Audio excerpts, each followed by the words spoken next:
Welcome to the March 2026 edition of Hunt Camp Mail. It's time to get serious about calling some turkeys, and a lot of guys out there are pissing off their wives this time of year practicing their turkey calls around the house. I know I am. Where I live, the turkey numbers seem to be really good this year. We're seeing them all over the place. So good luck to everybody, and please be safe out there if you're hunting turkeys on public land. Most accidental shootings while hunting in the United States actually happen during turkey season, so please be careful out there. Well, I got a lot of emails this month concerning my tuskless elephant video, even from two other YouTubers that wanted me to be a guest on their podcast. I'm thinking about it. Limiting the comments to only subscribers really helped keep the crazy people away from that video, which was a good decision in retrospect because some of them found my email and did email me. Well, with everybody struggling right now with high fuel prices, attacks on the Second Amendment, and another war in the Middle East, take solace on Desert Dog Outdoors, where we'll discuss things that matter, like hunting, fishing, guns, and gear. So before I start rambling on too long, let's get to this month's mail. And our first letter for March is from Mark in Thousand Oaks, California. Mark wrote, I was about to buy a Trijicon Credo HX 2.5 to 12.5 by 42, but then Night Force came out with the NX6 scopes with several options for hunters. While I was waiting for that to be released, now the ZEROTECH Shoot to Hunt scope is coming out for almost half the price of the Night Force. Do you have opinions on the NX6 or the Shoot to Hunt scope? Well, of course I don't have an opinion because we can't really buy those scopes yet, can we? The reviews that you're seeing so far online are reviews from influencers who were comped free products before the release date, basically to give you fluff reviews. So any reviews you see right now of those scopes kind of can't be trusted, in my opinion. The Night Force NX6 scopes do look promising to me, I'll admit it, especially the 2 to 12 by 42 model. But the glass on those really better be top tier for that $1,800 price tag. And we don't know how good the glass is right now because we're only seeing fluff reviews made by influencers that got free scopes right now. The ZEROTECH Trace Shoot to Hunt scope, that project, actually I've been following it and it looks pretty interesting. The guy who does the rock slide durability tests that I've quoted in the past is actually working on the project with ZEROTECH to make a highly reliable do-it-all scope made in Japan.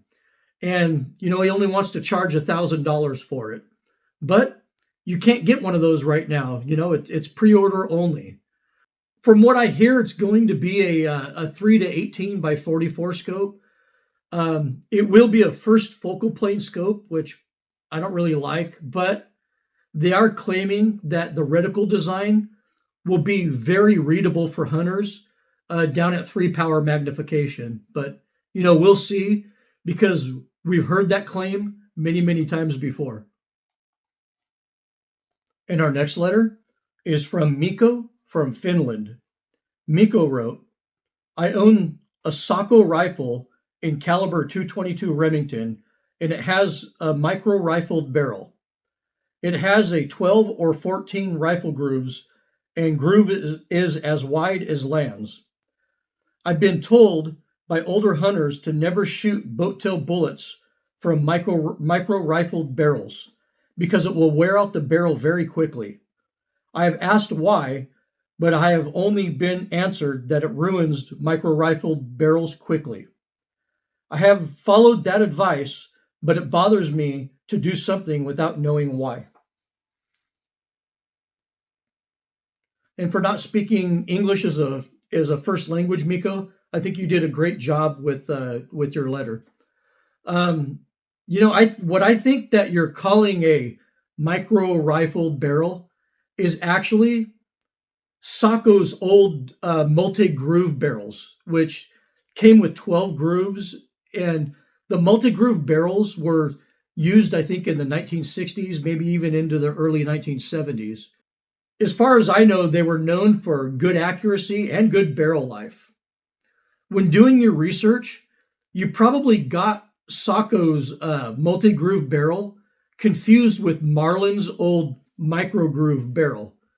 And Marlin's old micro-groove barrels did have 16 shallow grooves in them. Your SAKO multi-groove barrel, though, will not have any issues shooting flat-based bullets. As a matter of fact, it'll shoot them perfectly. You're definitely, in my opinion, confusing your old SAKO barrel with an old Marlin barrel. And that's kind of the problem with getting your information from random people. You know, they're usually wrong. If you did your own research, I mean, you would have discovered the correct answer to that in probably about 5 minutes. So always do research rather than ask. And our next letter is from Francesco in Italy. Francesco wrote, I'm writing from Italy, and I recently came across a Model 70 Stealth chambered in .308 Winchester with a 26-inch barrel. I'm a long-time follower of your work, and your channel is, by far, my main technical reference for Model 70 rifles. I genuinely appreciate the depth, clarity, and consistency of the information you share. I would be extremely grateful if you could help me clarify a few points using the photos that I have attached. Well, that rifle is a fantastic find, and you know, is really cool if you just really love Model 70 history like I do. It's amazing how you guys in Europe always seem to find rare American rifles. The original Model 70 Stealth and the Stealth 2 were made in New Haven, Connecticut. The original Stealth was a push feed rifle made in the late 1990s to early 2000s, and it featured a bull barrel with a really nice HS precision stock on it. The Stealth 2 rifles were released, I believe, in the early 2000s, and they had what Winchester referred to as controlled round push feed. The original Stealth and the Stealth 2 were discontinued in either 2006 or 2007 when the New Haven, Connecticut plant shut down for good. But in late 2010, FN re-released the Model 70 Stealth as a true Mauser-style controlled round feed rifle, and they put it in a Bell & Carlson stock with an aluminum bedding block in it. And you have one of those rifles manufactured between 2010 and 2013 in South Carolina. And that is a very fine, highly prized rifle. And out of the entire Stealth series, those years were absolutely the best. And our next letter is from Matt from New Jersey. Matt wrote, I am an avid lifelong hunter and firearm collector, but I am brand new to reloading. I got my reloading bench all set up this month. I decided that the first cartridge I would reload for would be the 250 Savage. Currently, the only company that makes 250 Savage brass is Hornady. I was hopeful that I could get some premium Le Poix brass and was disappointed when I discovered that they do not sell 250 Savage brass. This led me down the path of fireforming 250 Savage from 22 250 Le Poix brass. I purchased 100 cases of 22 250 and used a 21st century mandrel in 25 caliber to resize the 22 250 case to 25 caliber. During this process, I noticed the 22 250 brass, after resizing to 25 caliber, is short of the 1.912 inches trim length listed for the 250 Savage. Some were as short as 1.89 inches. Is this short case length normal? Well, Matt, although what you're doing is very common, converting 22 250 brass into 250 Savage, you still have to be mindful that going from 22 caliber up to 257 caliber is kind of a big step, and you're completely skipping the 6 millimeter step in that. And I think the purpose of expander mandrels went completely over your head. Expander mandrels are for final neck sizing on fully sized brass. They are not for necking cases up to different cartridges and calibers. When you push your 257 caliber mandrel down into that 22 caliber case neck, what you're doing is you're collapsing down the case neck, and probably making thick brass necks at the same time, or thick case walls on the necks. Never use an expander mandrel to neck cartridges up to a different caliber. Get your 22 250 cases, lube them up really good, and run them through your 250 Savage full-length resizing die with the factory, expander button inside of it. Final brass should be within, 2 to 3 thousandths of your target overall length if you do it this way. Also, when you reform your brass into a completely different cartridge, you need to fire form it first, in my opinion. So make sure that your first loads in the resized brass, that you're loading them kind of on the milder side to properly fire form that brass. And then after that, you can start real load development. And our next letter is from Mark in Tasmania. Mark wrote, "Many rifle designs these days seem to be a bit like fishing lures, designed to catch more shooters than game. Things like carbon fiber wrapped barrels, fluted bolts, etc. If an inexpensive rifle like a Howa 1500 will shoot 1/4 MOA, how much better could a rifle 4 times the price shoot? 0 MOA?" I like your logic, Mark. You're definitely a very lucky man. I've shot many Howa 1500s over the years that would do sub MOA, and I've shot one that would reliably do half MOA 5-shot groups with the factory barrel. But I've never come across a 1/4 MOA factory Howa 1500 yet. So I guess you have a unicorn there, Mark. I agree with you about the fluted bolts and the carbon fiber wrap barrels, and that they have absolutely nothing to do with precision. In fact, carbon fiber barrels actually shoot a little bit worse than a good stainless barrel will, which is why you don't see carbon fiber barrels in F-class or bench rest competitions. Generally, though, when you spend the money on a more expensive rifle, you hope that you're paying for an excellent custom hand-lapped barrel and excellent fit and finish on that rifle. And sometimes you get this, like with the Seekins rifle, and sometimes you don't get that, like with Fierce or Christensen rifles. I've stated this many times over the years. Howa is the king of the budget hunting rifles. And this isn't because of accuracy or good aftermarket support. It's because they're just amazingly reliable rifles. And our next letter is from Johnny in Oklahoma. Johnny wrote, "Your EDC video made me chuckle. I spent the last 20 years replacing custom leather wallets every few years. Then I remembered when I was a young man and had a wallet that lasted from 16 to 26. It was a ballistic nylon wallet with a Velcro closure like the one you use. I recently went back to a Velcro and ballistic nylon wallet. Function beats looks every time, in my opinion." Well, thank you for the letter, Johnny. And, I agree with you.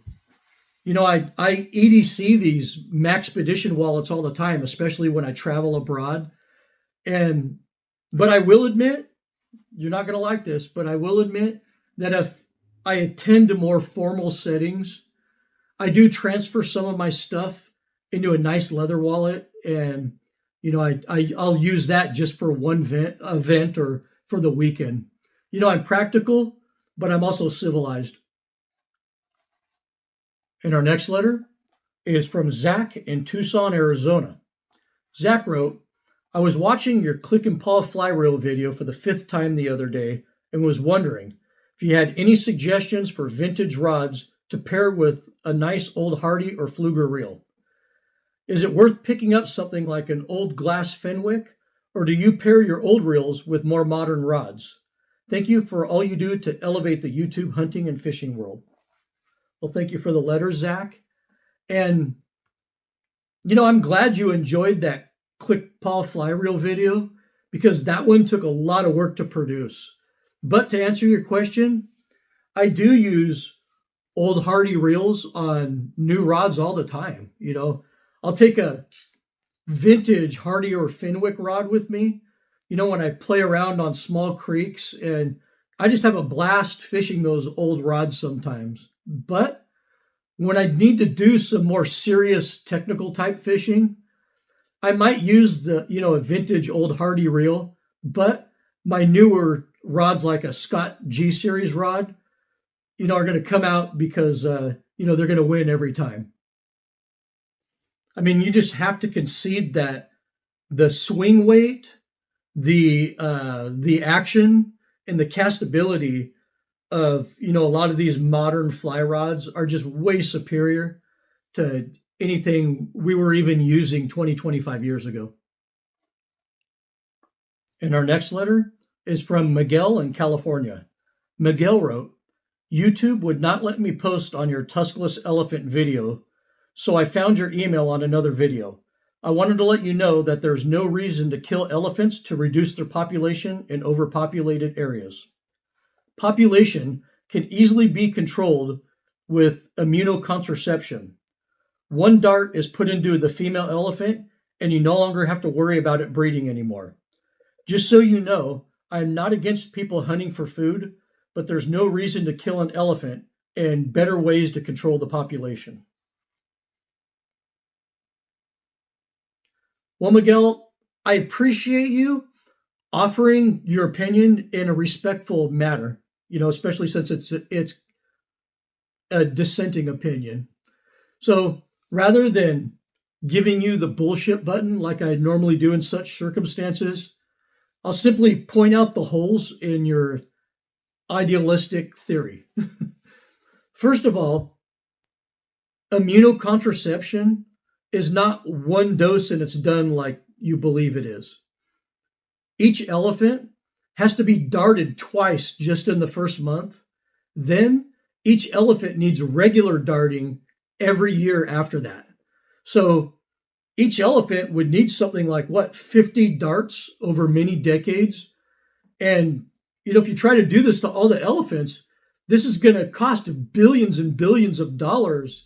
You have veterinarians going out there. You're paying for the darts. You're paying for the immunocontraception. Hell, you're paying for helicopter rides for all these people. That it would literally cost billions to do it that way. When you hunt an elephant, though, it's permanent. And rather than costing money, hunting elephants actually bring in huge revenues that pays anti-poaching units and funds conservation projects. And not only does hunting bring revenue and jobs, the meat also feeds the local people and kind of curbs their desire to poach animals for bushmeat. As an idealistic American, I know that you don't like elephant hunting, but you're not the one that has to live with elephants their whole life or finance your population control measures. And our last letter is from Sean in Georgia. Sean wrote, I just watched your short video on African shoulder carry versus sling carry. When you claim that you can have a rifle ready faster on a sling than resting on the shoulder, I was about to hit my own bullshit button. You have a bullshit button too? I better watch out. Then I went in my backyard and had my son time me while I pointed the rifle slung versus resting on the shoulder like African PHs do. To my amazement, pointing a rifle from the slung position is twice as fast as resting the gun on the shoulder while holding the barrel. I should never have doubted the dog of the desert. Well, Sean, the hunting collective is full of false tales and unproven conjecture. You hear it all the time. On this channel, I try to break through that and give you some hard-earned knowledge that I either tested myself or I learned through my own mistakes. Yes, presenting a rifle from a sling is faster than carrying it PH style on your shoulder, but that's really the least of the benefits you get from that. The greatest benefit of using a sling is actually safety, because you won't be constantly muzzling all the people in your hunting party. And honestly, slings are also more comfortable and cause less fatigue on those long stalks. Another benefit of using a sling is having your hands free to glass, rehydrate, or using your hands to get branches out of the way. If you have to crouch down and go through underbrush, you could simply take the rifle off your shoulder, off the sling, and just carry it in your hands while you go through that. If it makes you feel better, many prominent African professional hunters are using slings nowadays. Well, that's it for this month's mail. Here's some memes for the month of March.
In my EDC of a Gentleman Hunter video that I posted this month, I let my viewers rate me on the Gentleman Hunter scale to determine where I rank as a gentleman hunter.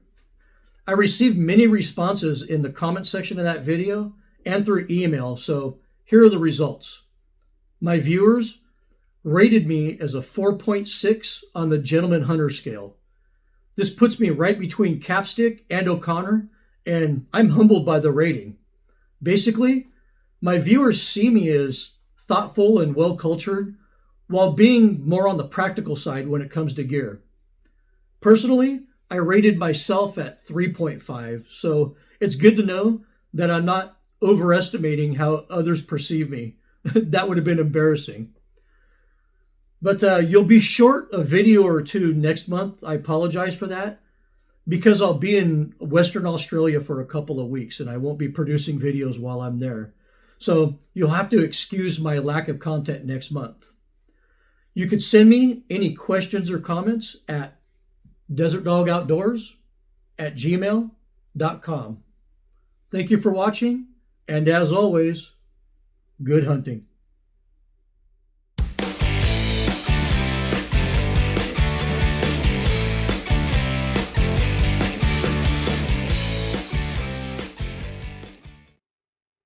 So for those of you who stuck to this video to the very end, I do have a confession to make.